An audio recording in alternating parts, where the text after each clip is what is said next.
The world isn't what it was yesterday. What worked then may not work now. What worked for others may not work for you. For STADIO, a qualification isn't just a qualification. It's more South Africans equipped with the education they need. It's more students inspired to reimagine their possibilities. It's an entire nation empowered. With 5 faculties, 10 campuses, and over 50 accredited qualifications, undergraduate and postgraduate studies, contact, distance, and blended learning, and a combined 100-year track record of excellence. We are transforming higher education into something that's truly multi-faculty, multi-campus, and multi-mode. Next time you think about what you want to do with your life, think about where you want to do it. This is STADIO, a new vision in higher education. Good afternoon, everyone. It is lovely to see so many people in this session. My name is Hermie Delpoort and I'm from the future, still under construction, STADIO School of Architecture and Spatial Design. Welcome to the 4th discussion in our series of 5 post-COVID-19 perspectives for architecture in South Africa. We had an exciting week at STADIO. This past Monday, the STADIO Higher Education Institution was launched. STADIO Holdings, whose logo is on your invitation, is an investment company in private higher education with 6 institutions and over 30,000 students. 4 of these institutions were consolidated into STADIO Higher Education Institute. You are welcome to browse the new STADIO Higher Education Institution website. The link is in the chat, right on top of the chat. The Future School of Architecture and Spatial Design is not on the website yet and will only be there once our formal qualifications have gone through the full governmental approval process that all tertiary qualifications in South Africa go through. We believe this will be towards the end of 2021. We will, however, start offering short courses early next year. Our first 3 perspectives addressed how COVID-19 has impacted the way we address urban development and the city, how we design urban spaces for live, work, and play, and how we create responsive buildings. In today's perspective discussion, we look at the impact of COVID-19 on how we practice architecture. For people joining for the first time today, I am repeating the background on what has informed and structured this perspective series. COVID-19 has brought into sharp focus the social, spatial, and environmental inequalities in our society and in our cities. As architects and spatial designers, this situation provided us with an opportunity to re-emphasize the importance of design thinking as an integrated essential component of creating responsive and appropriate architecture.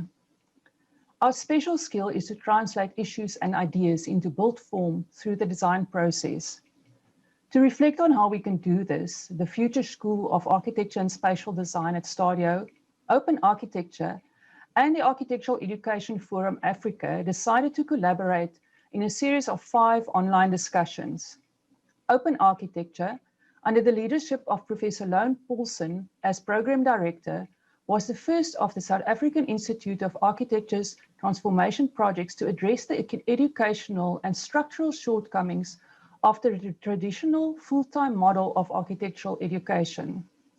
CPUT was the first university to collaborate with OpenArchitecture, and the successful 6-year pilot was concluded at the end of 2019 when the part-time blended BTech in architectural technology was replaced by the advanced diploma.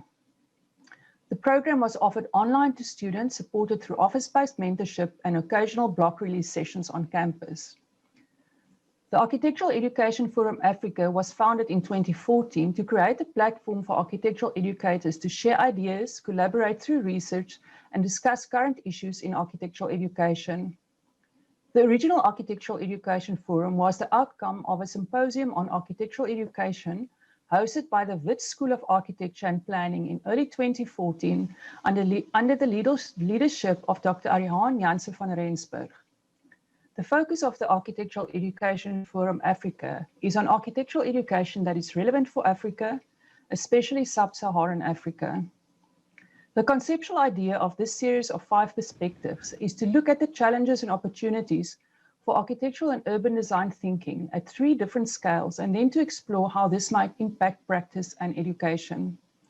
In framing each of the first perspectives, we have invited 3 panelists with different backgrounds and experiences to present their ideas in the hope of stimulating and provoking a broader conversation, not to find specific solutions, but rather to open up thinking around how we might move forward progressively under the current challenging circumstances. The advantage of having an online event is that we can include panelists and an audience from across the country. In doing this, we also realized what a wealth of knowledge and expertise we have in South Africa, and it was difficult to hone in on whom to invite. We realized that we have not included many valuable opinions and inputs, but we have tried to include perspectives from different fields, experiences, and context. For our 4th perspective, how has COVID-19 impacted how we practice architecture? Our chair is an architect and educator I respect very much, Karen Smuts. She sent me a short biography, which I will share with you, but I need to add that she has been an inspiration for me in the way that she works with communities, students, international academic partners, and in the tectonic execution of her designs. STADIO Architects' first projects were initiated in Ligenlile in Cradock in the Eastern Cape in 1982, when Karen Smuts was still an architectural student at the University of Cape Town School of Architecture. In 1985, both Urs Smuts from Aarau, Switzerland, and Karen Smuts worked for a Cape Town-based firm, Prinsloo Parker, Flint Elliott, and Van den Heever, for 5 years. During this time, they started working on community projects after hours. This work was in Cradock, Namaqualand, and Mitchell's Plain. In 1989, they decided to formally start STADIO Architects. The practice has a reputation locally and internationally for producing innovative, cost-effective design solutions using participatory processes with a focus on using local human and material resources. I am now handing over to Karen. Please remember to keep your mics and videos off, but you are more than welcome to add questions and comments in the chat. Over to you, Karen. Thanks, Hermie.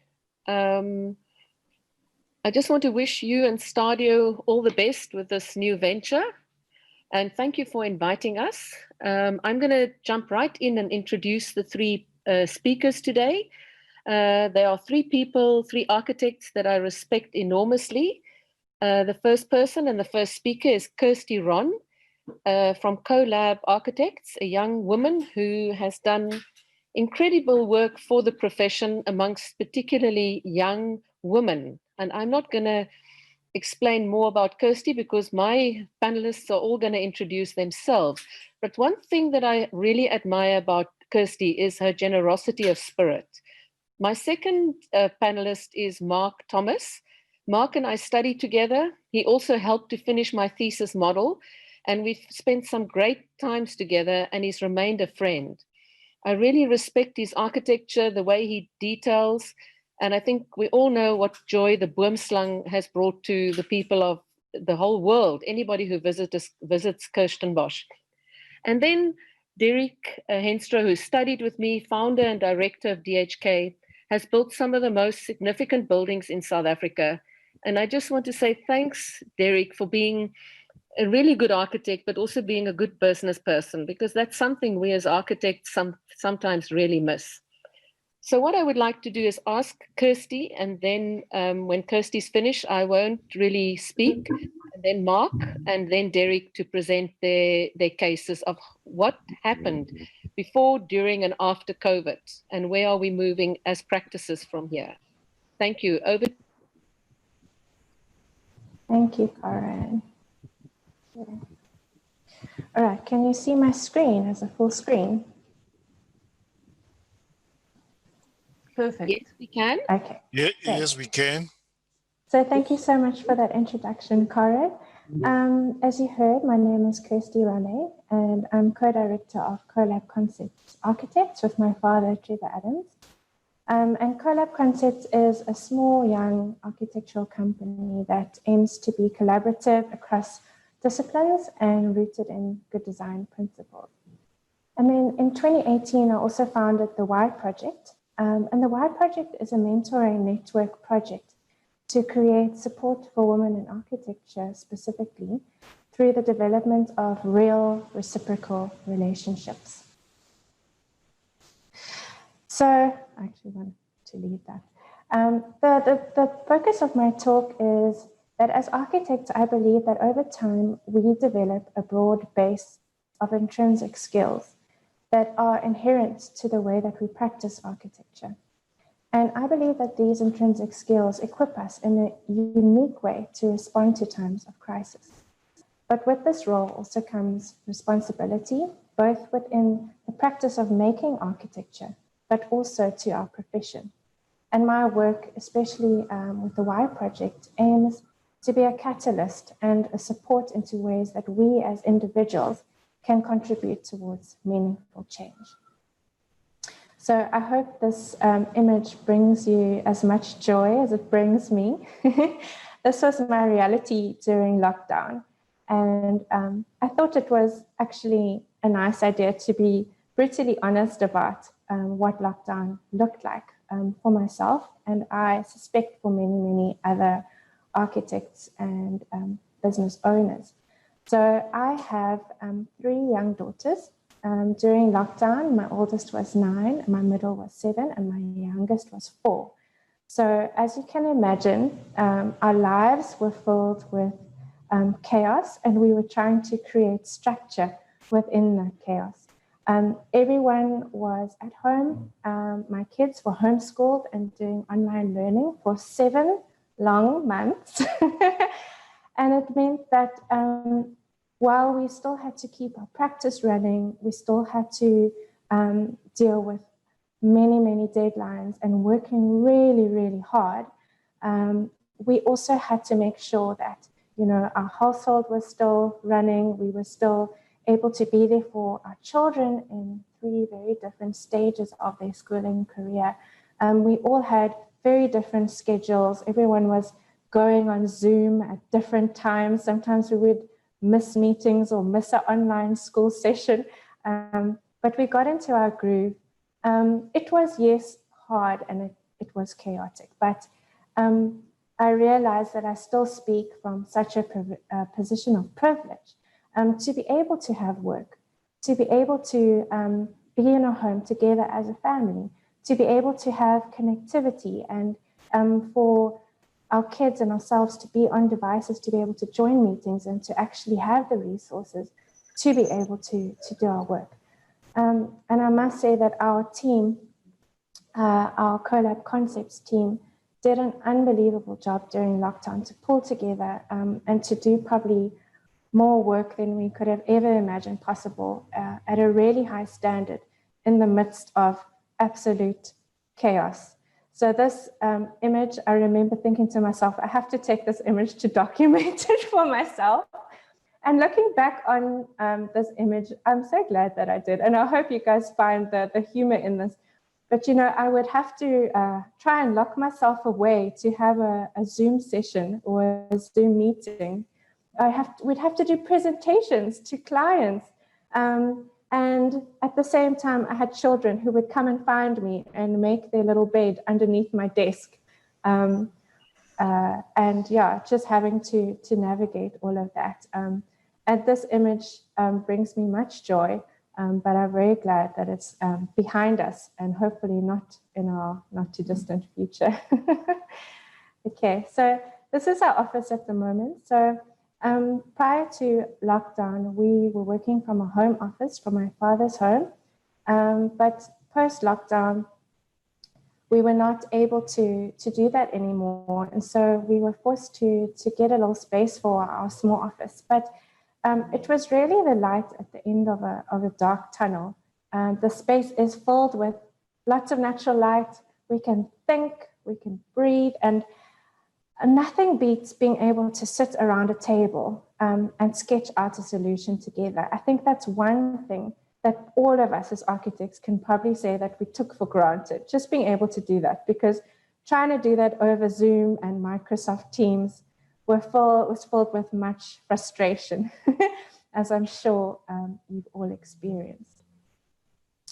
So as architects, I believe that we develop a broad base of intrinsic skills that are inherent to the way that we practice architecture. And we have a unique role, I think, as principal agents, especially, and also as owners of both small and large practice, or you might find yourself in a role as a team leader.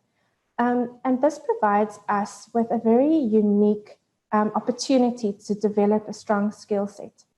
I think that it's our role as architects to be the connector, to hold all the moving parts of a project together, to coordinate very complex services, to manage all of these threads and make sure that they come together in a successful completion of a project. And yes, these are some words that just came to mind as I was thinking about it, but we are the connector, we are the supporter, we are the communicator, we are the collaborator. And I believe that the only way that we are able to do this really well is through relationships. Relationships with people, with other consultants, with contractors, with specialists. And during lockdown, what I found a real challenge was that all of these moving parts and things that we had to hold were now physically distant. And I think that we really had to tap into these skills that we were able to develop over time. And this allowed us to be able to survive the challenges of lockdown and maybe even thrive. But with this, I believe, comes a responsibility. Our profession is in crisis. And joining the perspective talks over the last few weeks, we've spoken a lot about understanding our role as architects and as spatial practitioners in the making of positive and more equitable spaces in the city. And there's been a lot of thought and dialogue around this, which has been so helpful and thought-provoking. But today I want to challenge each one of us, myself included, that we shouldn't only look outward, but we should also look inwardly to our profession, inwardly to ourselves as individuals, and think about how we can play a role in positive change and equity within our profession. A huge thing that we're finding is that our students are really struggling during this time. If you thought us as business owners are struggling, imagine studying for 6 years and realizing it's impossible to get a job, not only in South Africa, but in South Africa. Our students looking for internship jobs, there is just so many challenges and lack of opportunity that they're facing. Also, I believe that in our profession, representation matters, especially in our profession as spatial practitioners, as having an influence around space making in the city and thinking about how to make equitable space in the city. I believe that our profession, more than many others, representation matters. And this led me to the start of the Why project, which was really came out of asking the question why. So it came out of many conversations with colleagues, with friends, and then starting to do a little bit of research as to what state is our industry and profession in terms of transformation. And the stats that I saw were absolutely astounding. At that time, in 2017, I learned that in South Africa, there were only 271 registered Black female professionals. That's less than 3%. And I was shocked, to be honest, because I didn't think that it was really that bad. But after many conversations and coffee dates, I thought, you know what, one day I started a free website using Wix, and we launched the Why project, and it was out there on the internet. And the response that came out of that was just absolutely overwhelming. So the main sort of aim that we try and do is that it's a mentoring network project where we aim to create support for women in architecture through the development of real reciprocal relationships. And the response made me realize that people are looking for opportunities to be part of change and to play an active role in change. And what we try and do at the Y Project is we host events, we do talks, we work with students, we partner students who actually apply through our network, and as well as professionals that apply to be part of the network. And we partner students and professionals up to form informal mentoring relationships. Now, working with students is a real passion of mine, and I learn so much from them. It is so inspiring. I think as practitioners, we kind of get bogged down in the day-to-day reality of work. And when we have a conversation with a student, I just find it so inspiring. I heard a quote the other day that really resonated with me. It said, "Surround yourself with people who will mention your name in a room full of opportunities." And that really spoke to me, because I think that's sort of at the heart of what we're trying to do at the Y Project. I want to be with people who will do that for me, and I want to be that person for someone else. And the only way that I can do that in a real sense is through relationships. And that's really what we try and build with the networking mentoring program, that we are able to expose students to our networks through relationships. Unfortunately, during 2020, all our plans that we had were put on hold. And so we started to use social media more. I'm terrible at social media, but we tried, because that was the only kind of way that we could continue some of these conversations. So on our Instagram page, we started a series called Unlocked. And that was where we had a series where we started speaking to entrepreneurs.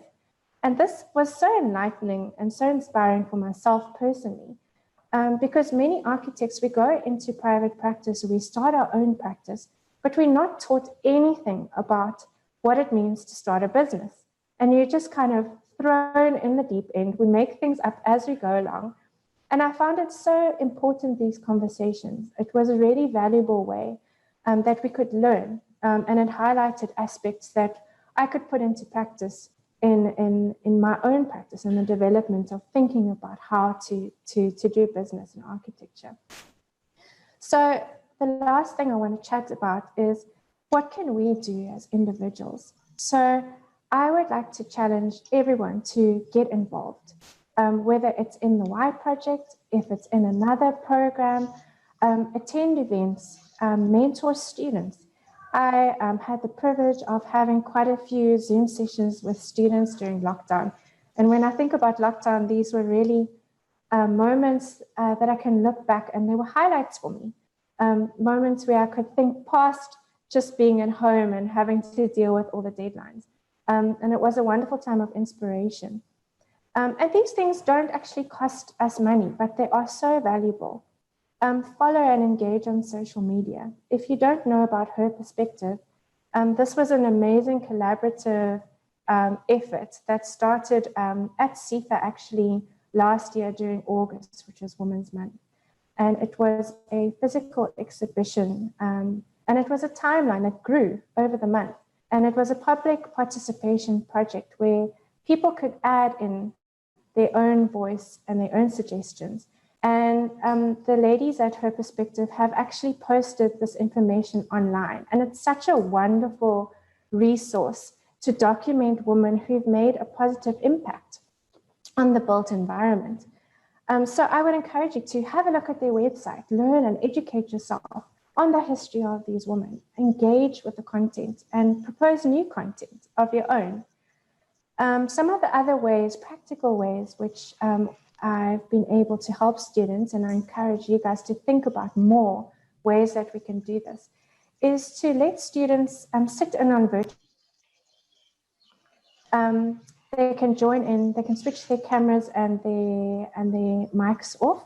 So it's very much not an intrusive thing, but at the same time, they're learning. They're learning about how do you run a meeting? What about contract admin? you know, basic things that we actually only learn by doing.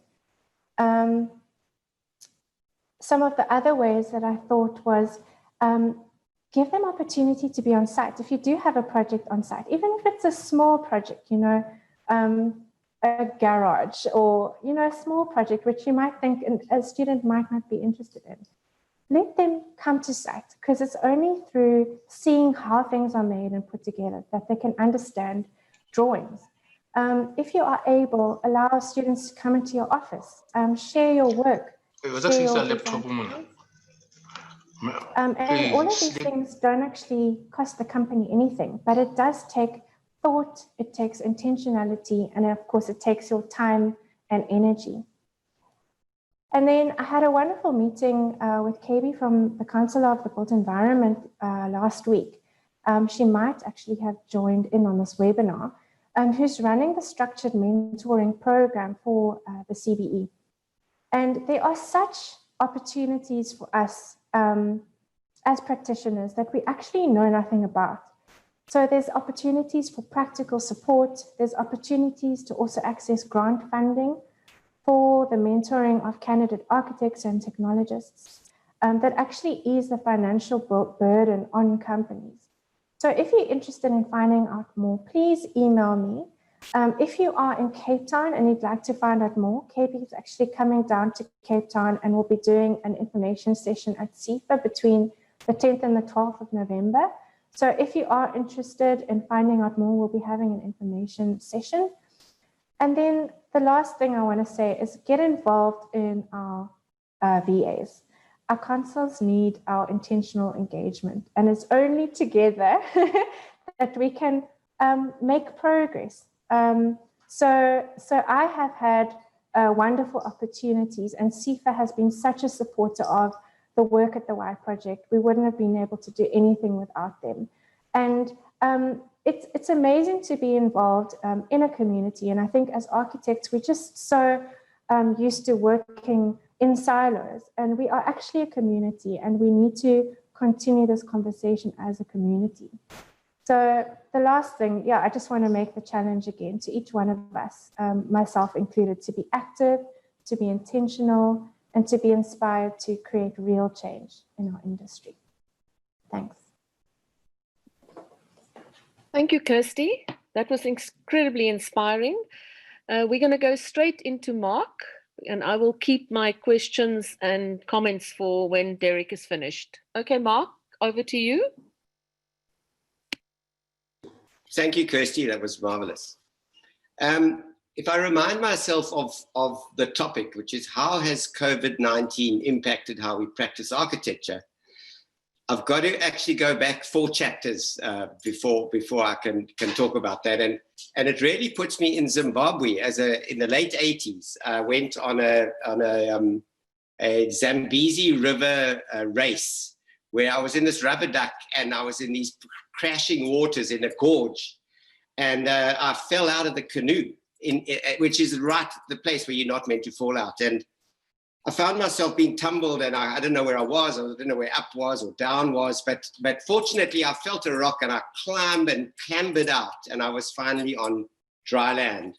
But I was stuck in the bottom of a gorge with rushing torrents of water coming past me, and I really didn't know what to do. A few boats came past, nothing happened.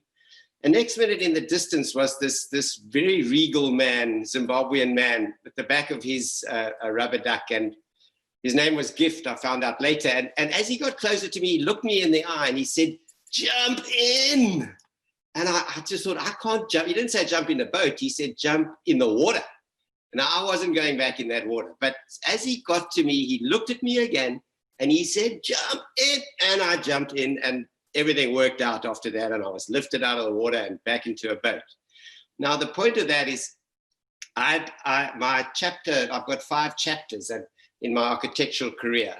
And chapter 1 goes back to with Karen, where I worked with Prinsley Parker Flint Elliott van den Heerden, which is the longest name of any architectural practice in the history of the world. Luckily, they became GAP. They were a great firm. They were big. They were doing incredible work. They were very involved in the waterfront.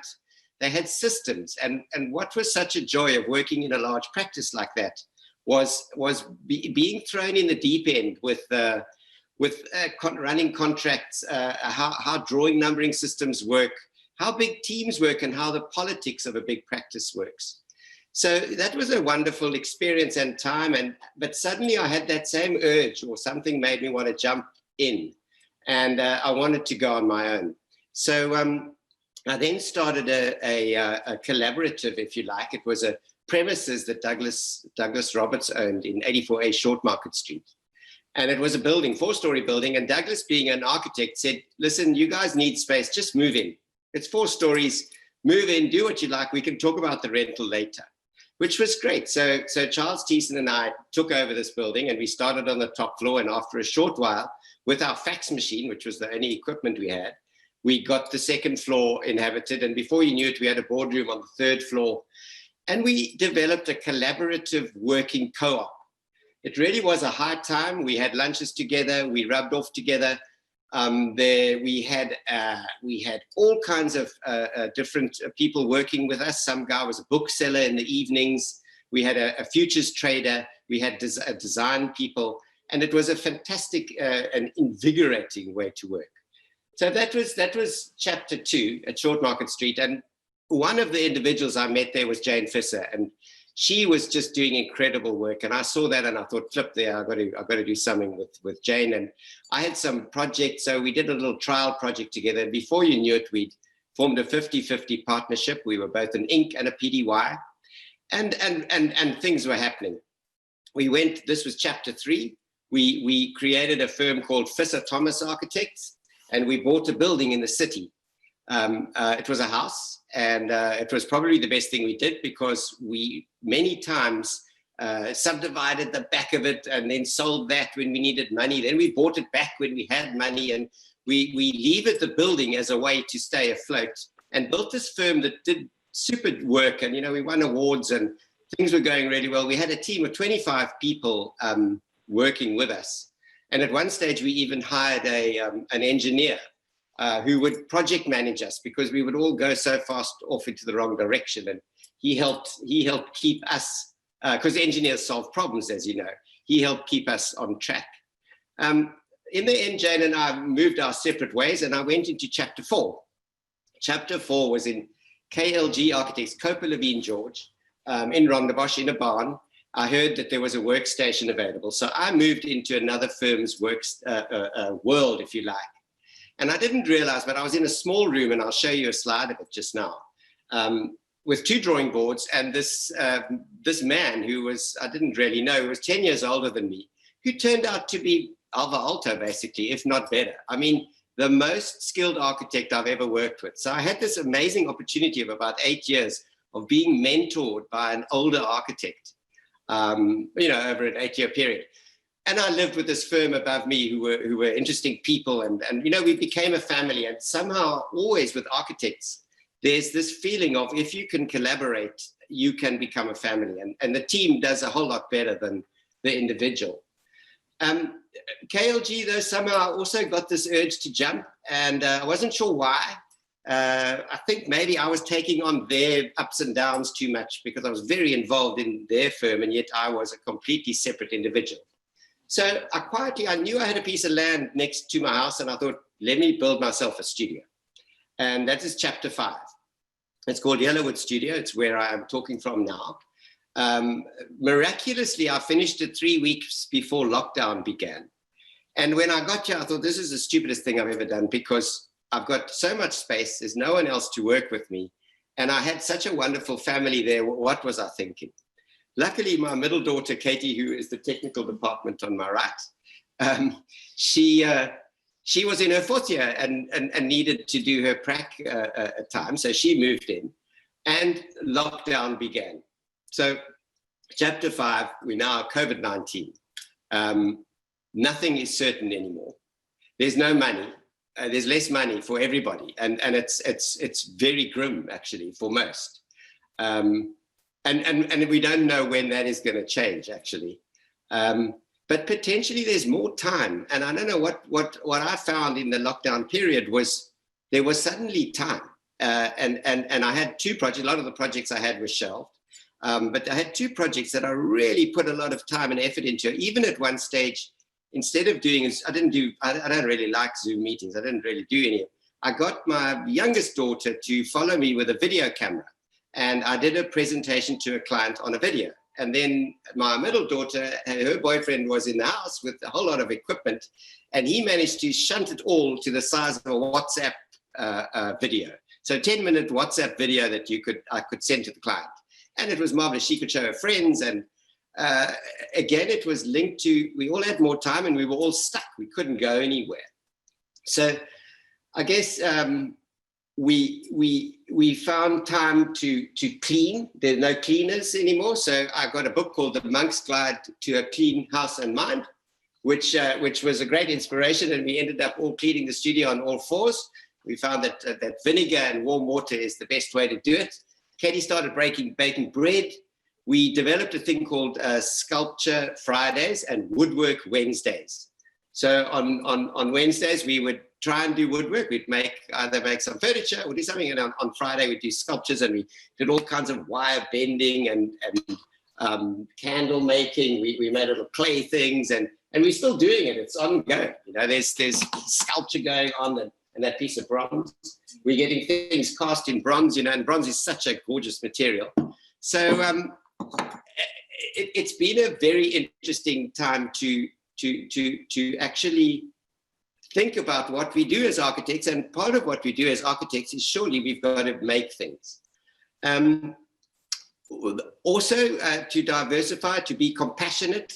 You know, the students, Katie is one of them. Anna's in her 3rd year, my youngest daughter, and she's, you know, finding it very hard. There's no studio to go and work in.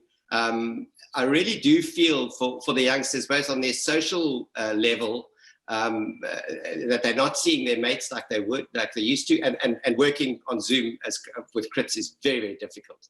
I would like to say to any younger architects who are listening, I would suggest, if you haven't got work, you just offer to work for free for an architect. I promise you, it'll catch them every time. After 3 weeks, if you make yourself invaluable, they can't help paying you, even if they haven't got money. So that's not really advice, but it's a good thing. And of course, you know, what we're doing and what I'm doing is collaborating. I'm a sole practitioner. I'm Mark Thomas Architects. I do all my own books. I draw my drawings on a drawing board, and I buy in computer packages from various suppliers, which save my life. I call them CAD bundles. And I generally don't work so much on an hourly basis with those people. I say, I can give you X amount of money if you can give me a bunch of drawings. And it means I don't have to manage their time. And it's just been an amazing way to work. It's wonderful working, like I've collaborated with someone like Henry Fagan and the Kirstenbosch project. And we really were almost sort of design partners for 2 years, you know.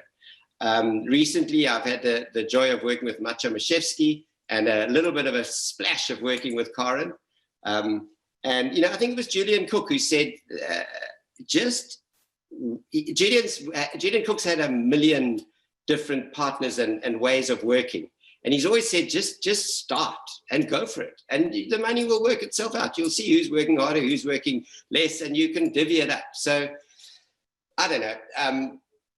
As you know, we're all mobile now. We can all work on our phones. I've worked in Botswana. I've worked in England a lot. And really, my clients don't even have to know where I am anymore. It's unimportant. With a decent phone and a decent laptop, you can do it. I guess most important is to stay flexible, and we all need to stay hopeful. So with that, let's, Katie, I'm just going to flip through a couple of slides which just show those places I spoke of. Okay, what is that? Forward. So that was Douglas Roberts' building, 84A, and what's lovely now is it's called We Have Beer. If the next one cuts. That's okay, is that a click there? Yeah. Then this was our Carson Street studio building that Jane Fisser and I bought. We built these 2 garages on either side, and we opened up all the walls. I think it was 20-something years ago, and I don't think they have done any maintenance since we sold it. Katie, you're going to do this for me, if you don't mind. Sorry, I'm battling. Yeah, that's the front of Carson Street studio. Let's go. Inside, again, wonderful to have a studio space that is collaborative. Hansstrasse Road was the Rondebosch KLG office, a beautiful barn with ample parking, a lovely place to be. And that was my little hole that I lived in with all my stuff and my drawing board and with Jeff on my left. It was just a marvelous, marvelous time. And that's where I am now. So this is the back of my property. We can park and you can arrive. And I've built a building that's a little single story kind of, I don't know what it is. It's a little shed, I suppose. It does open up. It's double glazed. It's got light from above and quite a high floor to ceiling. So the bathroom's quite fun. I'm busy making that oval mirror. It's one of the lockdown projects. Now I found that lockdown's semi-over. I've stopped doing a whole lot of that stuff.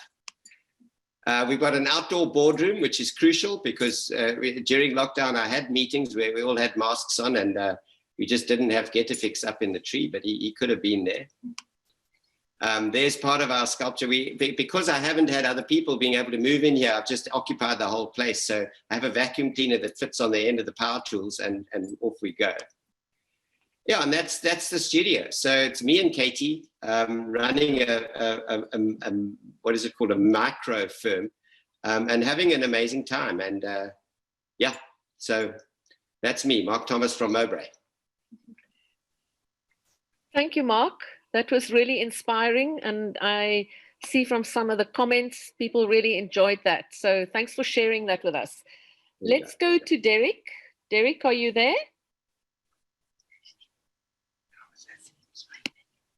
Here I am, I share screen.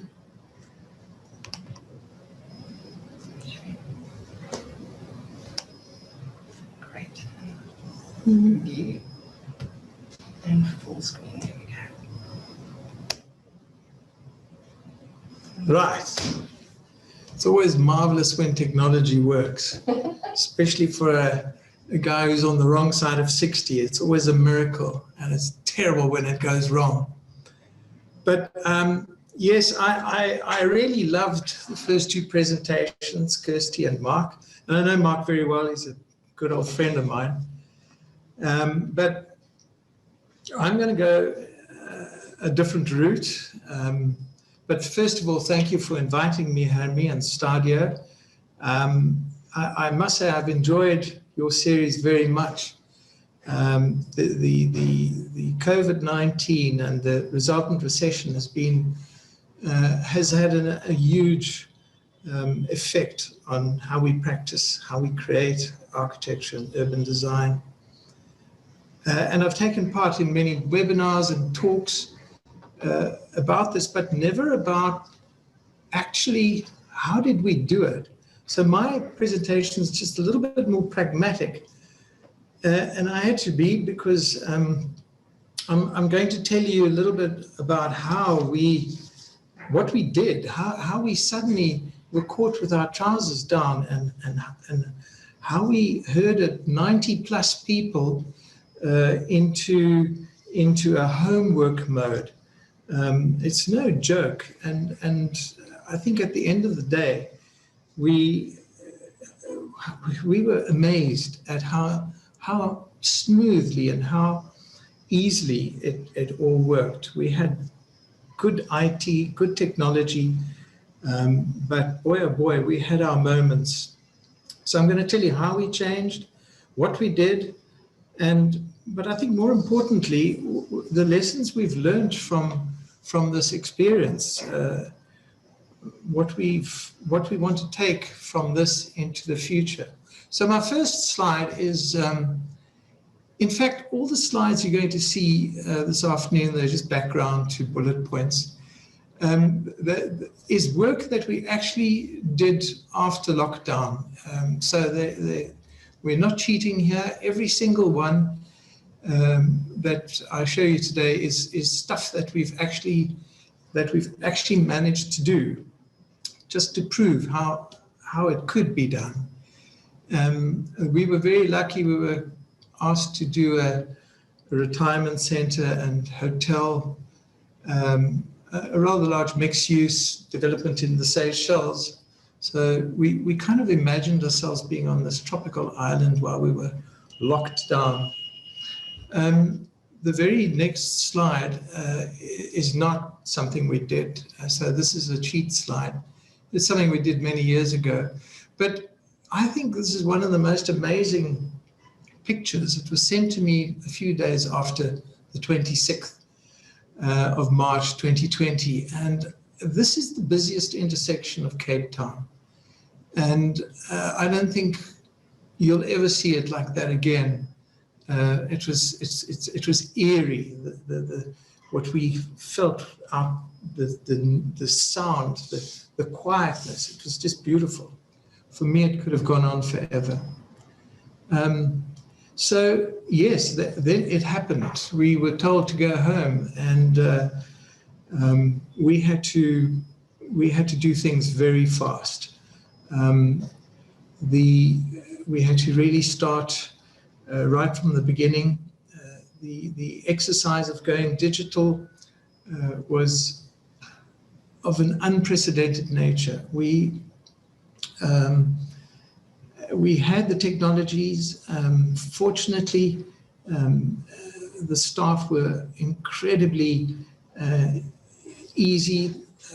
There were a lot of people who didn't have equipment, so we allowed them to take their stuff home.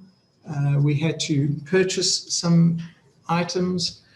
We made sure that all the software, everything went with them. And so the journey began.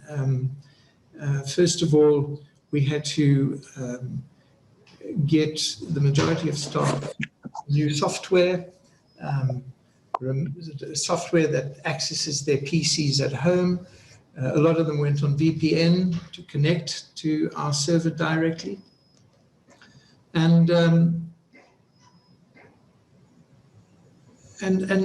we started. And I must say, after a week, it was as if we'd been doing this for a long time. Of course, things have changed now. We're in level 3, and our team has gradually come back, and there are new conditions because we're not all back. We started off with 2 days a week, and certain teams came back and certain teams stayed at home in order to not densify the office.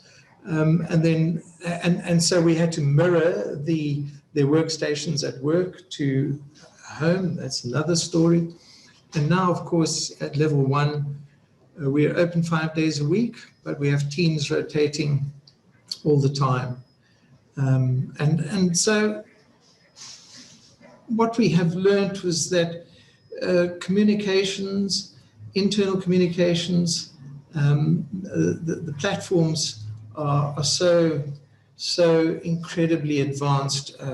Outlook, Word, Excel, PowerPoint, OneNote, OneDrive, Microsoft Teams. Microsoft Teams was instrumental of keeping our staff engaged through persistent workplace chat, video meetings, file storage, app integration. Our teams scheduled face-to-face video conference meetings approximately twice a week, project-based meetings in between, and constant and instant messaging from day to day for the day-to-day coordination. And so in these meetings, deliverables and progress, etc., were discussed at large.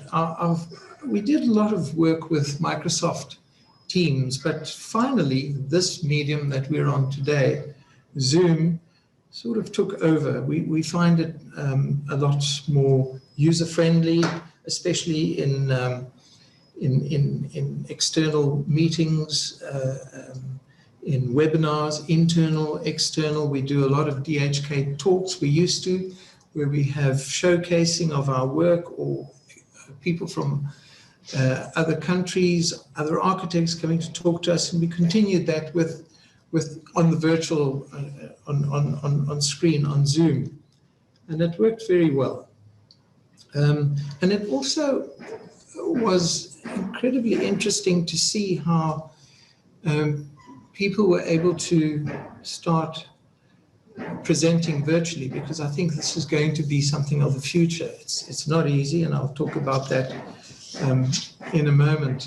The software we all know, and everyone's made this plan, but we went and we made sure that everyone had Revit, SketchUp, we like Inkscape, BIM 360, Sketch Twinmotion, and then our 3D team, they worked from home. They actually love beavering away at home. They're these lovely introverts who just want to get on with it. We do want to see them though, because they're an integral part of our team. But you know, they use all sorts of things in design and Lightroom and what have it. So we've had to double up on that. But I think going into the future, they're going to spend a lot of time at home, because I'm going to talk about that later as well. It's a lot more productive. One of the things that we had to really get used to, and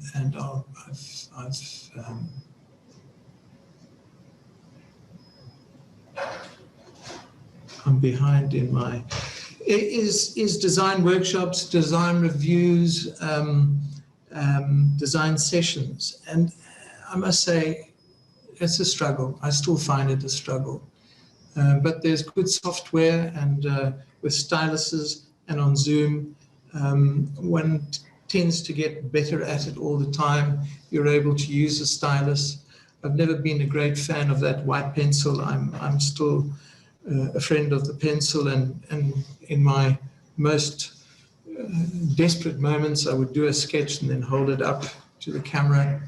Or what I also did was I bought an A3 scanner immediately in the very first week, and they delivered it at home very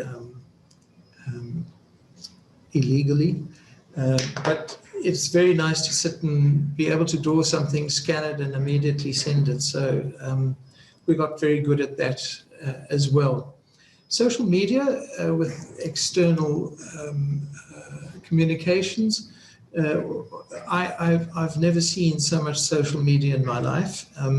I think it's good. I think it's a medium where we can talk to each other, exchange ideas, brag about our work, ourselves, etc., etc. But yes, Zoom was the main form of doing that. Simple navigation, screen sharing, Marco, exactly what we're doing now.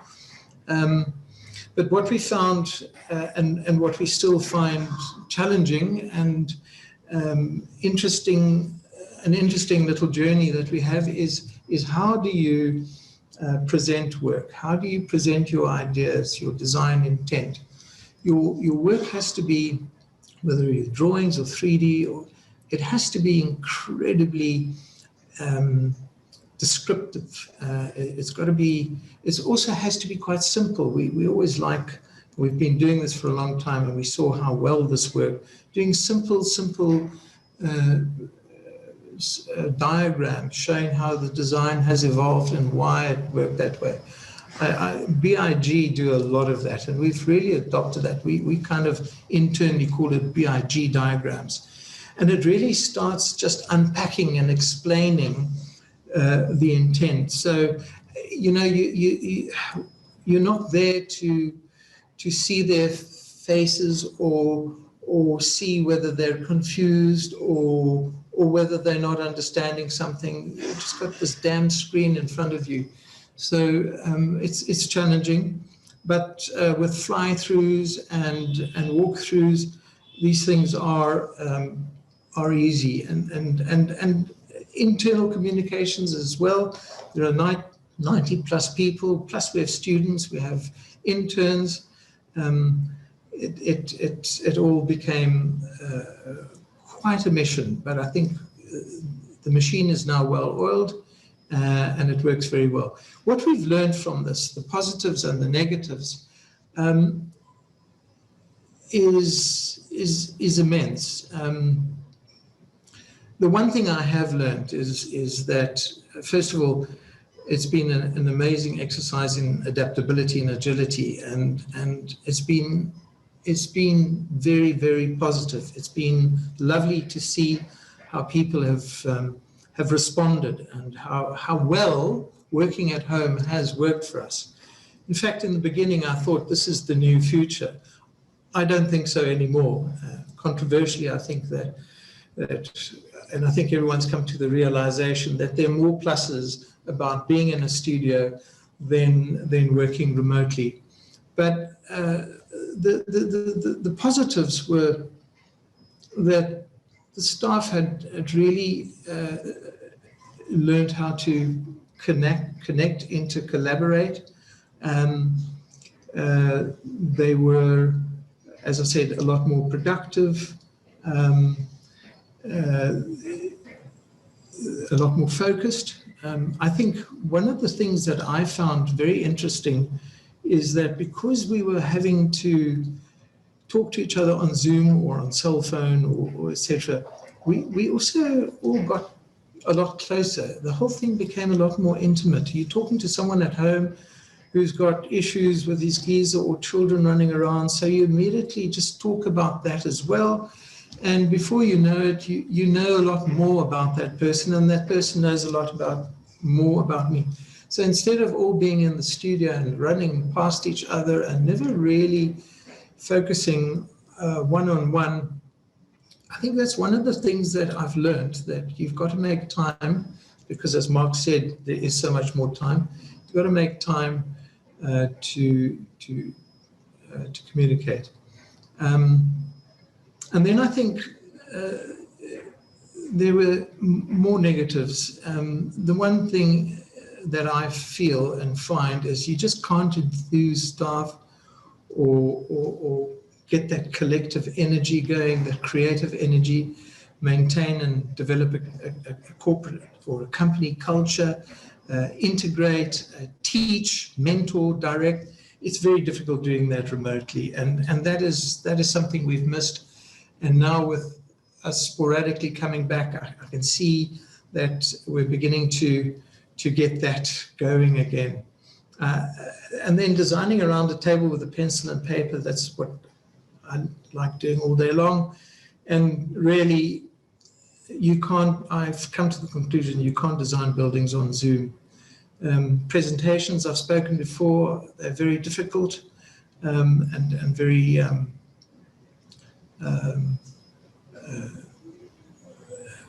consuming, but we've found that with all the tricks we've learned, the shyest people are now really, really coming out of their shell and being able to present in the virtual space. So when we look at the future and what do we take with us? Well, there are a lot of things that we want to incorporate. We obviously don't believe that there's a substitute for working in the studio, but and having group activities and design reviews, etc., which we're trying to do virtually now, but it's working much better here. But what we have learned, and I think this is an important one, is that that it's actually cool, it's actually fine to also stay at home and work. And so we're going to allow people to do that.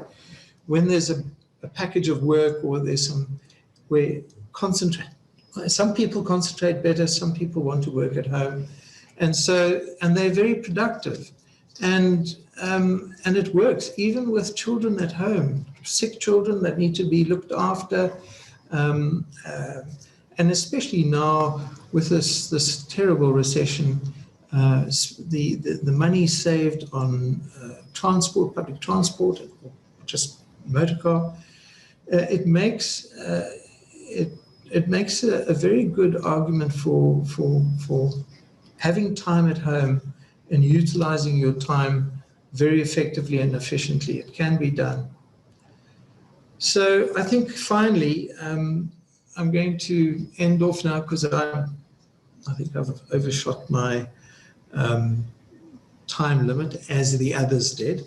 I think the biggest lesson that we've learned still is that while these are very strenuous and uncertain times for many, it's been humbling to see how South Africa unites as a nation. We are ceaselessly optimistic that we as a country and a company will prevail and we will emerge stronger. So with that, thank you very much. And that's just to say that I do everything still by hand. Thank you. Thank you, Derek, for that presentation.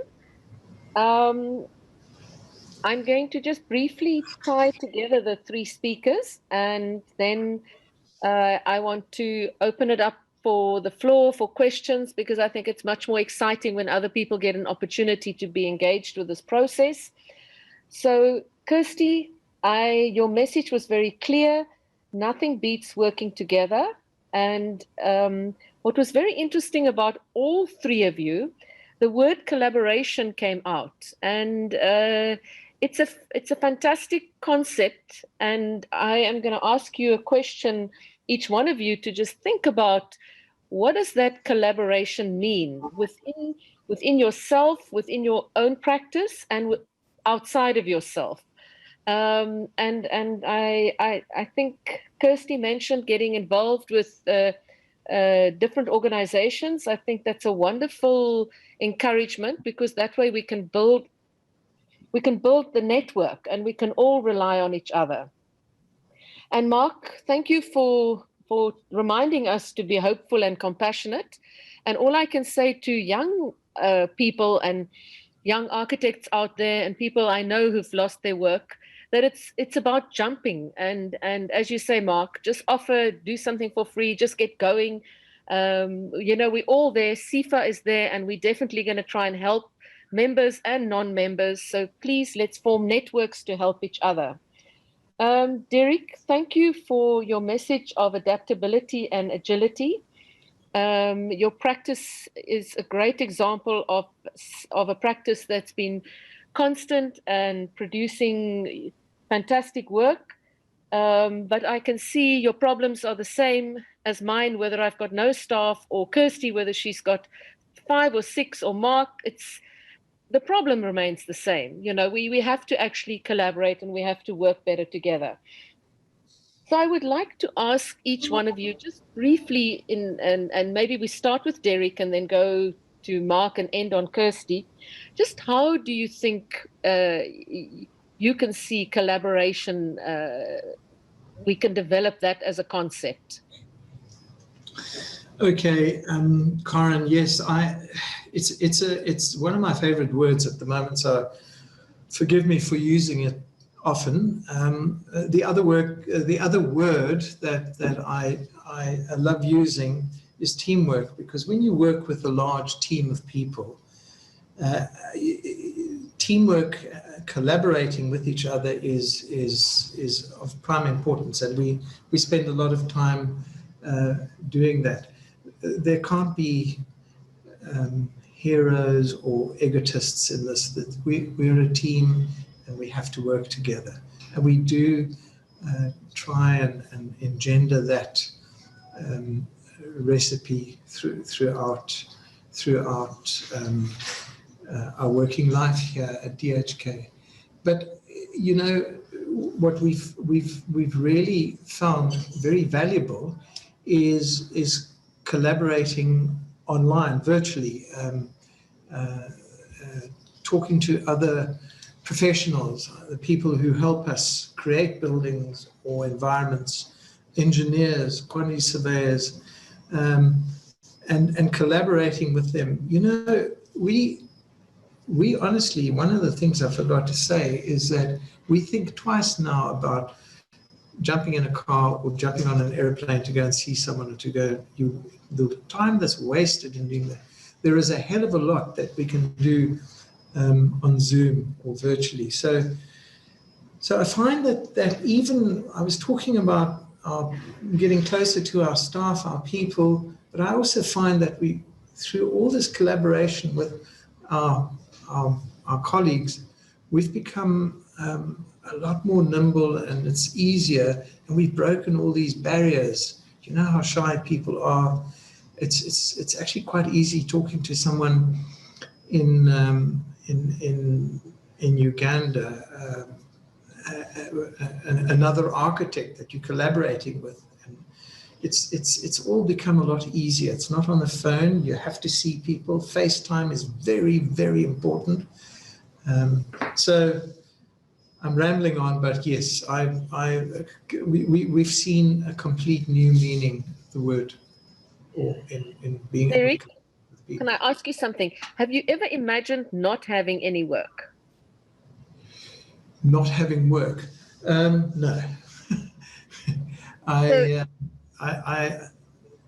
No. You're so successful, and I know the beauty of working in a big team. It's the most incredible thing, and I think the big crisis everywhere is that a lot of practices don't have those big teams because we just can't afford to have them anymore, and that's why it's really lovely to see the way you're keeping your teams together and the way you are managing this. But it's at most other levels, it's a really, really difficult thing to do. You know, one of the, I didn't give my whole CV, etc., etc. I started at a very early age. I was 1 year out of university when I started and founded this whole organization. And because I was already beginning to pick up work during the university, and my first year out working for Dennis Fabian. And I think, you know, with our big team, our big motto, believe it or not, I know it sounds stupid, is that we want to be a pleasure to work with. We don't want to be a difficult bunch. We want to be understanding and easy to work with. And we think that that's a lot to do with why people come back. They feel comfortable. We try and keep it very simple and very straightforward and very transparent. I have thought of late, my word, if it all dries up, what are we going to do? If you're on your own, hopefully you can still go and sell hamburgers, but I don't know what to do with 90 plus people. So the thought can't even cross my mind. We agree. We have to stay alive. We have to stay alive. We're looking after lots of families here. No, we understand. But it's tough. It is very tough. Make no mistake. Cash flow is a terribly difficult thing at the moment. Our clients are cash strapped. We are cash strapped. So fortunately, we have not had to retrench people, but we certainly have made had to make huge savings and cuts to keep the overheads down. Okay, thanks, Derek. Let's go to Mark. Thanks, Karen. I don't know. I think the word collaboration is linked to the non-standard relationship between employer and employee. So for me, I get excited about working with, let's say, an engineer, where it's not about, it's not a relationship that's linked to money in any way. It's how can we work very, very closely together. I do it with youngsters who are going to give me what I need, which is council drawings, which is packages of details, which is door schedules, window schedules, that level of stuff. If I work in a collaborative manner with those people, where if they can do it in a week at their house, that's fine. If it takes a month, that's fine, as long as they're within the deadline. So I don't know, it's just I think there's an energy that after a career that's gone on for a while, where I'm free of having to employ people apart from mentor a student or two, or I want to be flexible and be able to work with engineers, other architects. In other words, make miniature firms almost.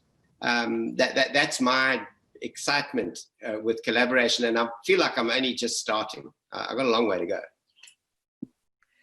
I think, Mark, I agree with you, because I think that we can, in that way, we can share more and many things when it's not related to, to the burdens of, and I think Derek has expressed that quite clearly, that it's a huge responsibility to run a big show. And sure. huge thing off your back when your show is smaller and you collaborate and you network, and I mean we've had some experiences together, and there's great opportunities, and I think that, yeah, that's one thing that I'd like to put out there for young people, is that they build up networks, and also, as you said, you know, you can make a collaborative where there's maybe a lawyer, a business person, a printer, Yes. We really should start diversifying and join forces with whoever and get out there and do things. Okay, I'm going to give over to Kirsty, and then we're going to give over to Hermie. Thanks, Karen.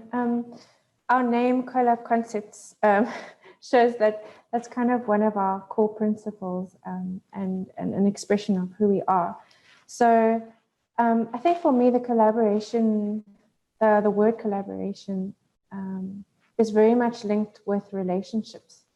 So it's about relationships with your consultants, it's about relationships with the contractor, with the builder, actually working collaboratively in terms of detailing, because I think as architects, sometimes we come and we think that we know everything. But having that attitude of learning from others, I think is really helpful. And then for me personally, I think collaboration is also about making other people in your team and in your network feel valued and feel like they are contributing to the greater project. And yeah, I think that's when everyone feels that, you get a much better product at the end of the day. Thanks, Kirsty. Yeah, I agree with you. It's that respect that one has, and that you can always learn something new from people, that is very powerful. I'm going to hand over to Hermie, so that Hermie, you guys can handle the questions. Karen, I'm going to share some questions that we've come up in the chat, and I think, yeah, let's see who gets to answer that.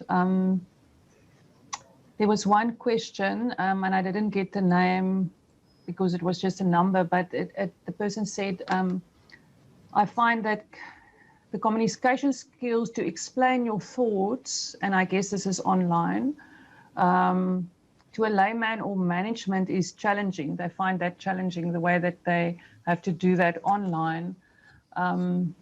So that was one comment. And then something that related to that, I think might have been the idea that it's difficult to do a crit online, and then Abdurazak made a comment in the chat that he studied online in the part-time BTech, and he found it actually the skills that he got there are very valuable now to be able to work with that. Yeah. And then also linked to that same kind of conversation, Yolanda made a comment to ask, but how do we decide in which mode we then work? Derek also talked about the different modes of sketching at some points, and online discussions at others, and how do you decide? Is that an intuitive thing, or is it something that one can direct? So maybe just comment from everyone on that. Derek, do you want to maybe? Yeah, as I said, you know, it's what you feel comfortable with. There is a lot of software now out there for styluses, etc., etc. You've just got to become confident. It's almost like drawing on paper, really. I'm intrigued by the student who said that he's learned, picked up good skill in communicating virtually. I think that's for the future, and that's why our younger people are going to be very good at this. They're going to be able to adapt far quicker than us older guys. Incidentally, I forgot to say that I also worked hard at home. Garden, half the house I cleaned, vacuum cleaned, and no one sees me do that. Or they couldn't believe that I did that. Scrubbing bathrooms. It's been a cleansing moment, I think. I've enjoyed this. I really have. Yeah. So What was the other question? That is right, Derek. It had that kind of effect on all of us. I think the question was how do you decide which mode to use? But I think I can't answer that. It's what you're comfortable with, I think. Yeah.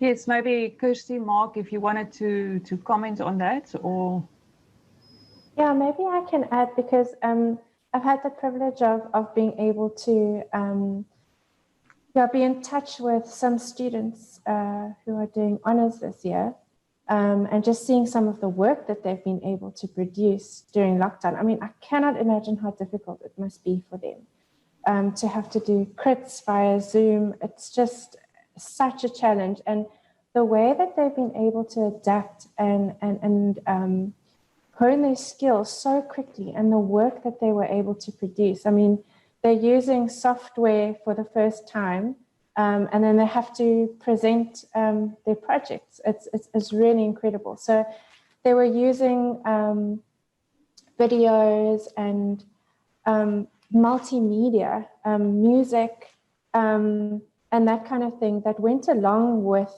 with their drawings, which I thought was so interesting and fascinating, and brought out other aspects of their project that they wouldn't normally have explored.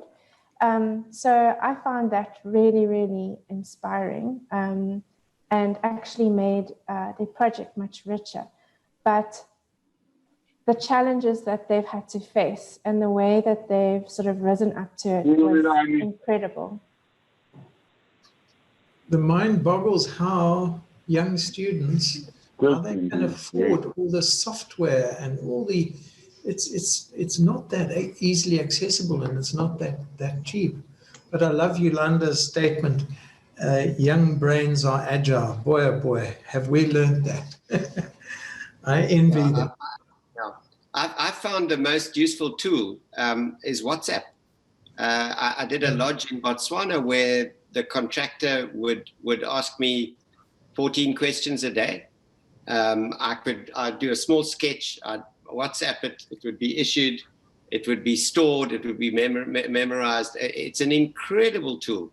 And I mean, there's CamScan on a phone as well. So very quickly, I could do a drawing. I was under a tree in Botswana, I'd CamScan it, and I'd issue it back on the Google Drive on the cloud, and also to the contractor. So more and more, I'm finding that, again, the collaborative thing, working with contractors who I've now done many projects with, they're starting to understand my modus operandi. So they're not allowed to talk to me unless they send me a copy of a drawing on a phone. Otherwise, I don't know what job you're talking about. I don't know what you mean. And it's a marvelous way to communicate. And there is a record. I so agree. The WhatsApp is, especially little video clips and things of a drawing or a site, it's just fantastic. WhatsApp is my favorite tool. And I think maybe you've now answered the question in the sense that it's a mixed mode, that we pivot back and forth between different things the whole time, and we choose what is most appropriate in that moment. Yeah. And we get to learn what is appropriate, and maybe in the next year or two we'll have kind of definite things for different situations. But at the moment, I think we're still learning about what's happening. Another set of questions or comments also. There was a question, and I can't remember now by whom, but about, it was probably directed at you, Derek, whether you had to retrench anybody, and then linked to that was a comment or another question. How do we as architectural practitioners utilize our skills other than doing architectural work to generate income if we run out of work during a pandemic or any other crisis for that matter? And then there was, I think, John Morley that made a comment that linked to this. And then before I give you guys the opportunity to respond, he said lockdown provided an opportunity and a necessity to reconsider what we do in terms of the important societal lessons and needs exposed by COVID. There are so many opportunities for continuity of work founded in transformation, training and mentoring by using a different and inclusive development model. It would require a different approach to zoning and government funding and a direct relationship between government and property owners. My conclusion is that many small projects based on a model designed for servicing needs instead of profit is a clear path forward to achieving the notion of economic recovery. So maybe the general question is really, if you don't have work, what can you do? What are the avenues? What can you explore? I think architects are generally very good generalists. Architects are interesting people, and they're interested in a lot of aspects of life. So I don't think it's that difficult to immerse yourself in something else. But I liked Mark's comment, what happens if you run out of work? Well, go and work for another person, go and help. There was another remark which triggered a thought which I forgot to talk about in my presentation. We have a lot of students and a lot of interns we thrive on it because it's just, and we really found it very difficult, as per that person's question, to mentor and to teach. And I think they've had a raw deal, students and interns, because it's you have to make time, and you have to be able to sit for focused time with them on Zoom. They can't sit around a big table where people are busy designing something and soaking it all up and asking a few questions. So interns as well, they try and work for nothing. You'll be paid in the end. We feel bad about slave labor, although these days I'm beginning to think twice about that. Mark, Kirsty, what have you got to say? Yeah, I'm with you. I'm with you there, Derek. Yeah. I just noticed something about collaborating with a client, and I saw that on one of the questions, and that's so crucial. And we've really got to be extra special to our clients at the moment, because they all got no money either. So it's a hell of a time. Yeah. And someone asked the question, did we retrench? We fortunately not. No. We've managed to hold it all together with sellotape and string. Sorry, Kirsty, I interrupted you. No, it's fine. I was just going to say, in my fourth year, I actually did exactly that, where I looked at companies or practices that I wanted to be at, and I said that I will come and work for you for a couple of months for nothing. And I think at the end of the day, I got very valuable experience in areas that I actually wanted to focus in, and got opportunities.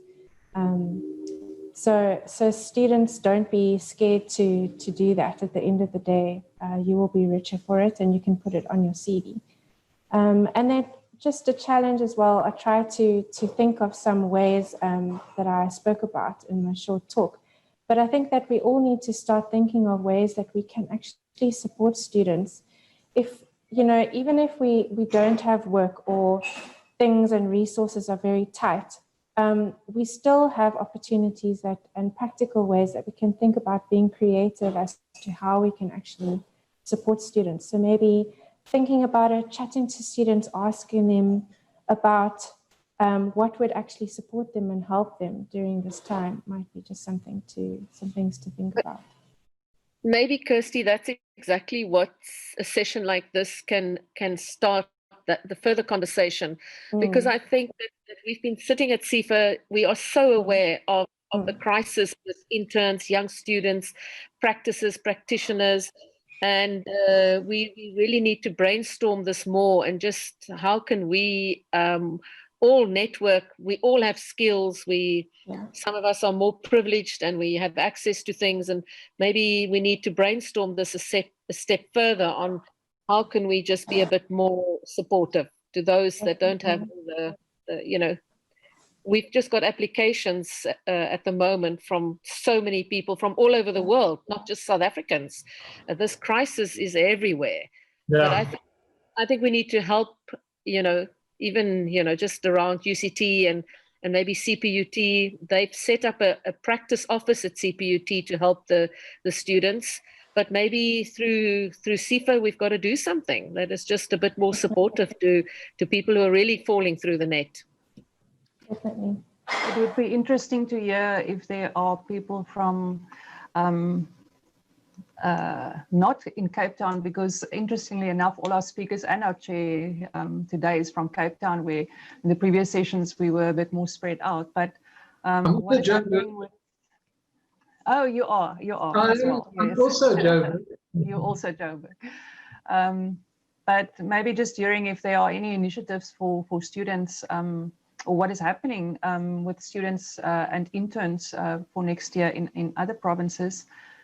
And then maybe this is the last comment or a point of conversation. I'll see if anything else comes up. But I think the word that I've heard the most throughout this perspective series and words surrounding that is collaboration. I think in every session there has been something about collaboration, and whether it's collaboration with clients or collaboration with colleagues or employees or with other students, and it's locally and it's abroad. And it feels to me that in some way, and I think it was Derek that said that in some way we came a lot closer to each other and we got to know each other a lot more. And the collaboration has become kind of a support system that is helping us all through this time.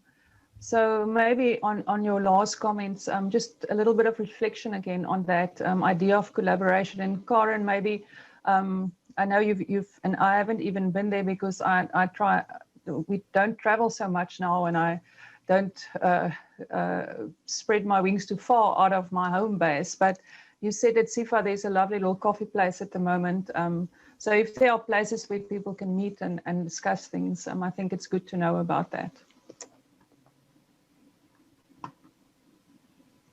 Yeah, I just want to say that we're really trying to make CIFA a base for where people can come and work. There's very good Wi-Fi. Students come there to do if they've got problems with their Wi-Fi, there's a wonderful coffee shop. And on the 15th of November, we're opening an exhibition to celebrate Harvey Fagan's life, which will be running for 3 months.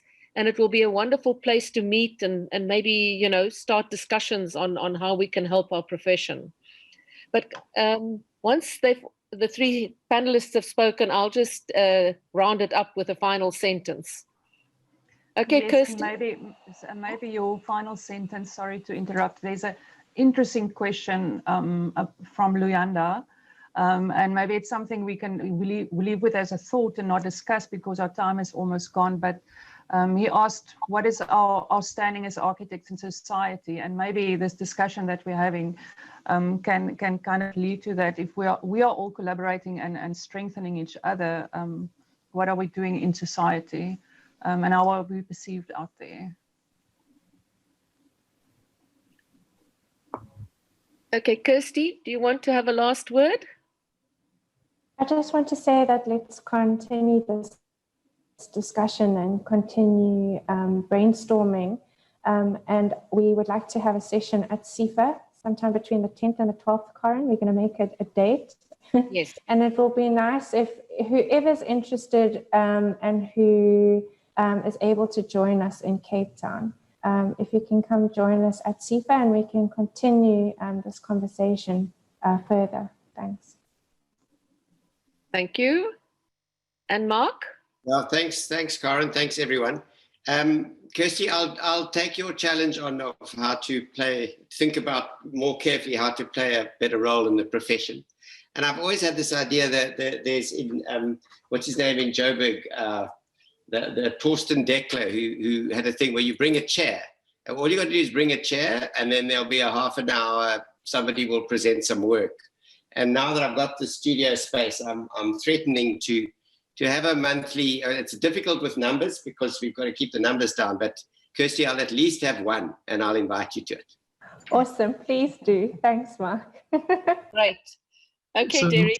So Mark, we actually do that every Friday, not now, but in normal times, we have our Friday talks where anyone and everyone can come in.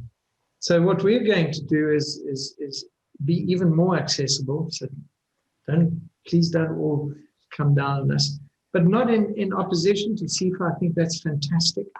But we've got a lovely coffee shop inside here. We like having people. We love having students and interns and interested people. So we're open to that. We are accessible. Leander's question, what are we doing for society? Jeremy, I didn't quite get that. What is our standing in society? Oh gosh, we need another afternoon for that. Wow. Wow. That's what I thought. Leander, we can think about Leander, that. You've caught us on that. We can't start that now. There's so much to say. So I'm not going to start.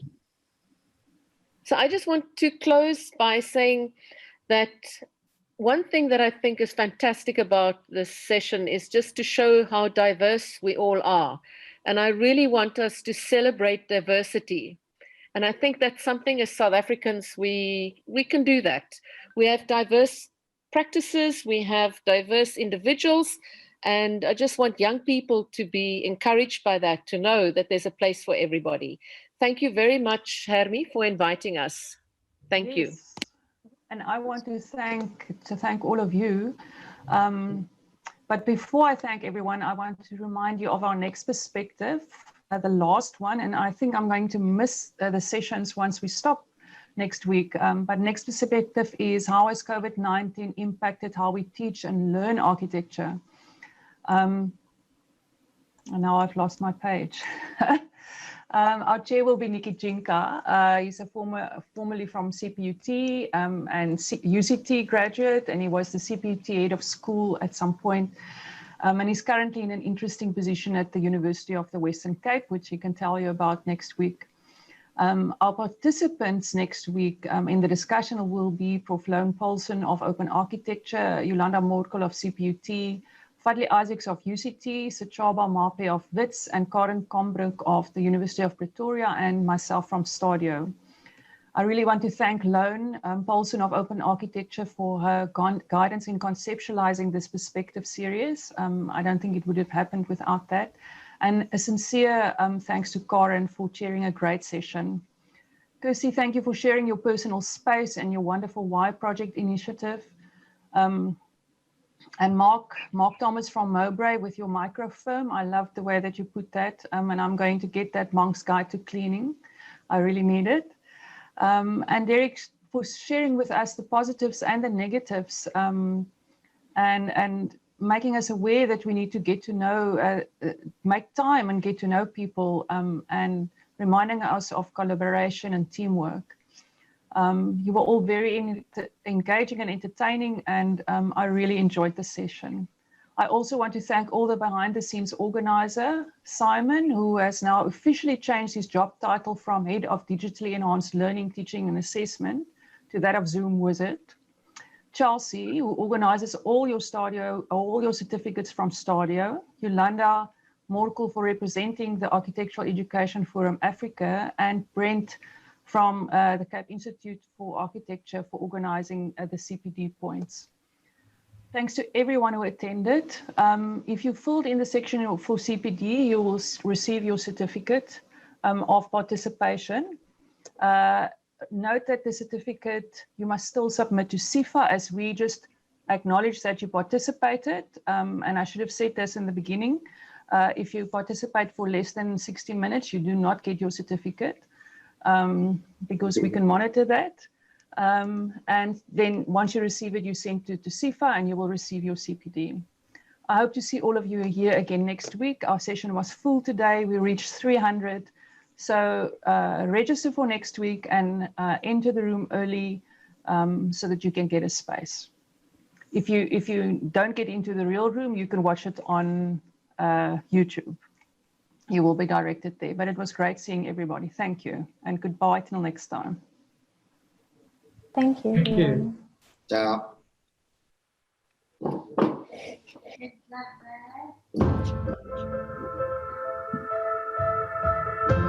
The world isn't what it was yesterday.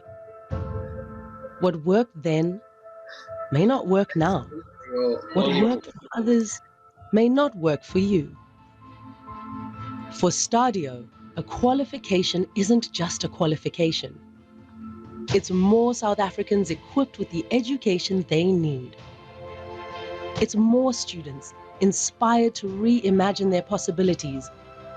It's an entire nation empowered. With 5 faculties, 10 campuses, and over 50 accredited qualifications, undergraduate and postgraduate studies, contact, distance, and blended learning, and a combined 100-year track record of excellence. We're transforming higher education into something that's truly multi-faculty, multi-campus, and multi-mode. Next time you think about what you want to do with your life, think about where you want to do it. This is STADIO, a new vision in higher education.